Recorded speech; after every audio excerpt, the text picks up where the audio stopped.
You are listening to Science Coast with Mallory Havens and Chris White. And today our guest is Kurt Schackmuth. Kurt, can you tell us a little bit about who you are and your title and what you do at Lewis University? Sure. So I am Chief Mission Officer and Vice President for Student Life. I have been employed here at Lewis for 25 years. I was a student here initially and started working right after I graduated, worked on a master's degree, and then never really left. Well, we're happy You must to like have it. you. Yes. Yeah. So, as you heard, Dr. Schackmuth is the Vice President for Mission. Lewis University is a Lasallian institution, part of the Lasallian network of schools that are international. And the schools all were founded originally over 300 years ago by a man named Jean-Baptiste de La Salle in France. And so what we're going to do today is talk about him. So maybe, Kurt, could you introduce the audience to him? Or what Lasallian is. Because I would say I wasn't raised in the Catholic tradition, and so I was very familiar with the idea of a Jesuit priest or the education system, because I think that's like probably more well known. And then when looking for jobs, I read Lewis's Mission and learned a little bit about what Lasallian was. And I said, oh, that speaks to me and what I want to do with my life. But maybe we could start with just like what that overall concept is.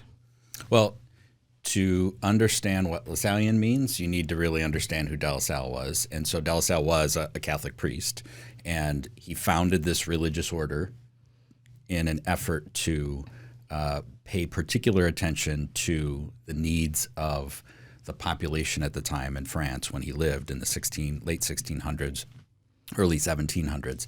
And there were young people without an education, especially young people who could not afford an education. And so De La Salle and the brothers, the Christian Brothers that he founded, were dedicated to providing that education.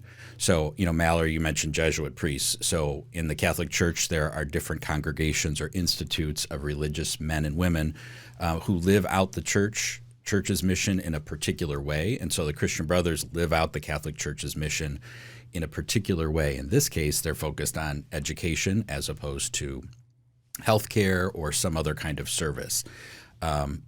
And the brothers do education in a particular way, and the way that we describe the way they do education is Lasallian. Obviously, that name comes from De La Salle's last name, but it also represents a kind of a way of being and a way of doing education. And so that's why in the Catholic Church, we have all different kinds of religious traditions or religious institutes, and each one of them brings a distinct flavor to the way they do things. So Jesuits do education in a particular way. Franciscans do it in a different way. Lasallians do it in a different way. Correct me if I'm wrong, but De La Salle created the Christian Brothers. Okay, because they didn't exist before he created this denomination, if you will, or flavor. Okay. Right. He founded the Christian Brothers. So he just kind of grabbed like-minded other priests, or? Not priests. So De La Salle really recruited young men, like in their teens, off the street in France and through other connections and said, hey, I'd like to invite you to consider the role of teaching. I'm doing this thing. Would you like to be part of it? And he inspired them, and he energized them and kind of animated this teaching interest that they maybe only had a slight little interest in, and he really developed that more fully. So the context of the era and the place where he lived, I think, is super important, because we don't necessarily think about what life was like in 1600s France. You don't? No, I wasn't. I didn't get a chance. I was busy. I was doing something else. Okay. But I think it's important to put in context the fact that this concept of educating the poor and educating people who would not otherwise have opportunities to be educated. Today, we live in a society where everybody's expected to go to school. We have public schools. Were there such things as public schools back then? Well, the school system was complex at that time. Bottom line, though, was that only rich people or wealthy people could afford an education, and they could take a number of different routes to get an education, whether it was through paid tutors or other approaches. The key thing to know about De La Salle and his schools is that they were all free. and they were free so that they could support the students who couldn't afford it. And one of the great things that happened is that De La Salle schools were so good, the teaching was so great, and they were organized so well that the parents of the wealthy kids wanted to send their kids to De La Salle schools because they were so much better than the schools that existed at the time. So it really was, in some sense, a revolution in education in France at the time. He was doing things that hadn't been done before, and was elevating the level of education. And so you said that the rich families started sending their children. Did his model then take off? So De La Salle wasn't the only one to offer free schools, but he did it in a way that emphasized excellence and represented really good teaching. And so those people that were wealthy that did send their kids to De La Salle schools, they caused a stir because the teachers that were used to being paid, the tutors, they were not happy because De La Salle was drawing their market share away. And this gained in popularity. At one point, the Bishop of Reims, which was the diocese that De La Salle and his initial schools were located in, he approached De La Salle and he said, I will take care of all your schools financially. I will provide an endowment for them. But the stipulation is you have to stay in my diocese. You can't open schools outside of the Diocese of Reims. And De La Salle said, no, I'd rather rely on divine providence to help fund our schools, plus rich widows, by the way, than to limit where the schools are located and to prevent the spread. And so if De La Salle had actually taken that deal, so to speak, the schools may not have spread outside of France or anywhere else. So he was relying on divine providence, and at the same time, he was also thinking really carefully about the potential for these schools to really take off. Sounds like he was undermining the status quo. Mm-hmm. So he was really, in some sense, a revolutionary.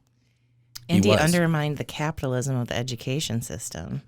When you start taking money out of other people's pockets, they tend to get upset really fast. Yes, they do. And De La Salle was like a lot of people that are now saints in the Catholic Church. They were simple people that did amazing things, but maybe didn't know they were doing amazing things at the time. They were just following a passion, pursuing a sense of vocation, or doing what they thought was right. And it's only now, 350 years later, that we look back at De La Salle and say he was a revolutionary. When was he canonized? In 1900. So in 1900, do you happen to know what miracle he performed? There were technically 3. De La Salle didn't perform the miracles, but there are miracles attributed to them. I don't know them off the top of my head right now, okay, but I know that they've been formally documented, and there's a whole very rigorous process for this. It's not loosey-goosey in any way. So as a non-Catholic raised person, to become a saint, you have to, my understanding is, do something big, perform a miracle, and like you don't decay after death? What? No, that's not true. Oh. That's from the movies. Well, that's a whole topic for a different podcast. I think you need the biology or the A&P faculty to come in and talk a little bit about that. Well, I didn't think it was necessarily possible as a biologist. I think we need to have some Catholic education here. I have no idea. I've never heard of that. There are some saints whose remains are incorrupt, they call it. Is that their miracle? No. Oh, okay. So there is a whole kind of infrastructure in Rome and within religious orders that is dedicated to kind of pursuing sainthood for people. So the Christian Brothers have a brother in Rome called the Postulator General, and it's his job to oversee this very rigorous process that the Vatican has set out for the pathway to sainthood. And so there's a lengthy process, lots and lots of documentation, all kinds of hearings and conversations and official meetings. There's a Christian brother actually from our Midwest district, from Wisconsin initially, Blessed Brother James Miller, who is currently on the path towards sainthood, and he's reached one of the milestones, which is the status of blessed. So you'll notice at the end of some of our events or activities here at Lewis, we'll invoke, along with De La Salle, we'll invoke Blessed Brother James Miller, and the hope is that some miracles will be attributed to him that will set him up for sainthood. So it sounds like this kind of typical, very complex process, and it is, but it's also a very serious process. So, okay, again, my ignorance is going to shine here. I was raised Presbyterian. So I know saints are people that are considered holy in some way, and people pray to them, and they have like a thing like St. Anthony's for lost items or something. Mm-hmm. But like, what does it mean to be a saint? I'm sorry, I'm so ignorant. These are really good questions. Saints are people that in many ways are inspiration. The way we think of saints, at least in the Catholic Church, these are people that are inspiration to us, that we can pray to or hold up as exemplars who've done very significant things. In many cases, as I said before, they're simple people who kind of found themselves being drawn or called to a certain cause or purpose. And prior to Vatican II, before the bigger reforms of the Church took place, it was believed that you could only really kind of get access to God by praying to and through the saints. Okay. Asking for an intercession. Right. That's totally hey, different now. You're up in heaven. Can you go talk to the big guy for me? To the big guy and put in a good word and right. help make sure that this happens. Or today, we just think of saints as these holy people, really good individuals, flawed human beings like the rest of us as well, but they've done great things and they inspire us. And so De La Salle has been named the Catholic Church's patron saint of teachers. So that's why education is so important, and that's why good teaching is so important in Lasallian schools, because he's the Church's patron saint of teachers. Like, he's our guy. And we look to him for inspiration, we pray to him for inspiration, and we hold him up as kind of an exemplar, a flawed human exemplar, but an exemplar. And he really was ahead of his time. Many of his ideas, he was creating a whole new arena of education that just wasn't happening before. But there were sacrifices that he made as well. So maybe you could share a few things. He was on a path, could have chosen a path of luxury, wealth, and privilege, and gave that up. Yeah, he was already really well-to-do when he got involved in this whole role of education and involved in training teachers. He already had an extremely well-known name in Reims. In the city of Reims, there were probably 5 or 6 main big families, and his family was one of them, and they were all very networked and connected. So he had that going for him. He had a fairly prestigious role at the Cathedral of Reims, where he was a canon, which is an inherited position that comes with housing and a monthly salary and all kinds of trappings within the Catholic Church that suggested that De La Salle was probably destined, our Lasallian scholars tell us that De La Salle was probably destined to be a bishop or a cardinal at some point if he had remained on that path that he was on. Okay. So he had all kinds of really good things going, and plus his family is wealthy. He lived in a mansion or in a really well designed and really nice house, appointed house, but he gave up all of that to pursue his passion and his calling. And I think that's something we can relate to when you've got a vocation or a really a passion for something, or you're really energized and animated about doing something. You follow that path, and that's what De La Salle did. He got excited about this world of education. Christian Brothers take a vow of poverty too, right? So the focus being solely on education to the point that you're not seeking self-enrichment. Right. That's my one fact. I knew something, guys. But it wasn't so. Kurt, you're making it sound like he had this great idea and it just was successful from the beginning. But I don't think that was true. So maybe you could tell a little stories about some of the challenges that De La Salle faced in sustaining his movement. Yeah, it was by no means easy, and that's one of the reasons why I think when we look to De La Salle as a saint and as an exemplar, we look to him and the things that he did in his life as reflective of our own. He dealt with the same struggles. He had the same problems that we all struggle with today. And so, first of all, not everybody agreed with what he was doing, and so he had those kind of headwinds. he didn't always have money to keep these schools operating. He relied, I wasn't teasing earlier, he really did rely on wealthy widows to help fund these schools. They were always on the verge of just barely being able to stay open. So he relied, as he said, on God's divine providence, but he was relying on wealthy individuals who were willing to endow or at least support the schools. Were they boarding schools? So did they house the children who went there? No. He did have one boarding school, but for the most part, these were day schools where the students would come at the beginning of the day and leave at the end of the day.